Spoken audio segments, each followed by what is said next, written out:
Good morning. I want to say something about the crisis in River State from a very unpopular position.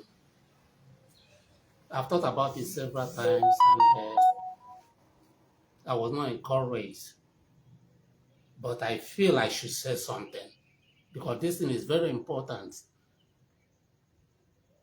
The crisis in Port Harcourt affects both the Southeast and South-South. It's not helping matters. It's not helping our people either. If you know that you are a politician and that you are approached to do a dirty job which your conscience doesn't permit you to do, at that inception say, I won't, I can't do it, that makes you a gentleman.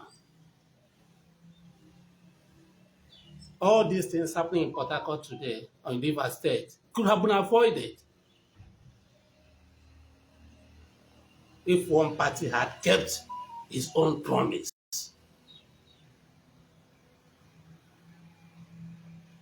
This is very common in the Southeast and South-South, where somebody will bring you out from the obscurity and make you a governor. At the end of the day, you refuse to do your own part of the bargain. It's not good. Some people will say he was voted by the masses. Which masses? If nobody gave you the chance or the ticket of the party, the masses wouldn't have seen you in the first place to vote for you.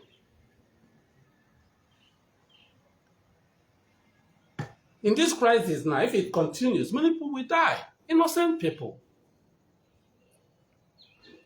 Then when you try to trace the locus, you find out agreement between two people. One person performed his own part of the agreement, and the other one refused to perform his after benefiting from that agreement. It's unjust. We have to look at that angle.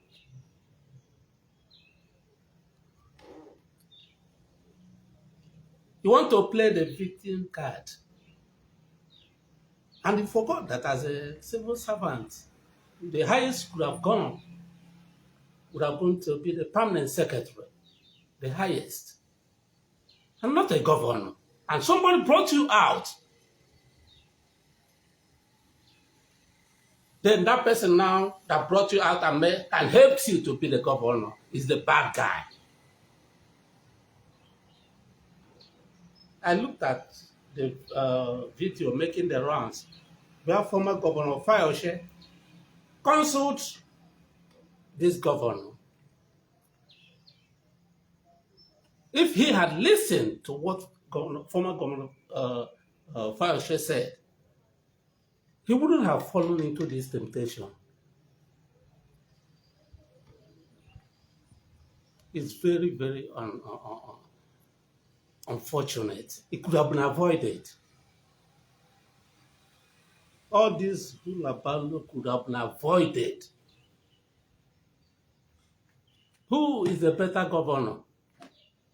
Who doesn't steal money? No governor is better in Nigeria because Nigeria is a corrupt nation. There are some exceptions. Some people will say, why didn't Uwazuruike betray? One happened in Abia State, where a governor was in prison and his benefactor helped him to be the governor. When he came out, he started fighting him.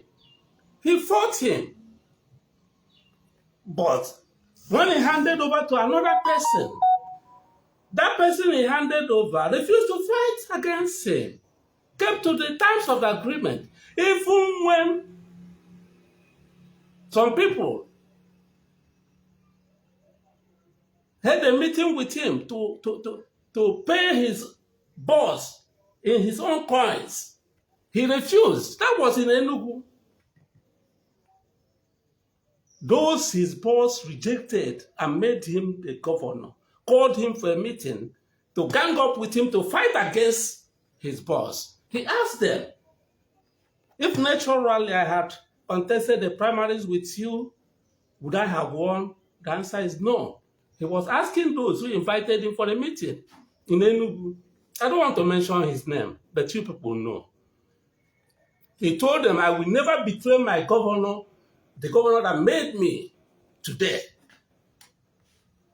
Because if I had contested this election with you people in the primaries, you would have won me, if not with the help of my boss.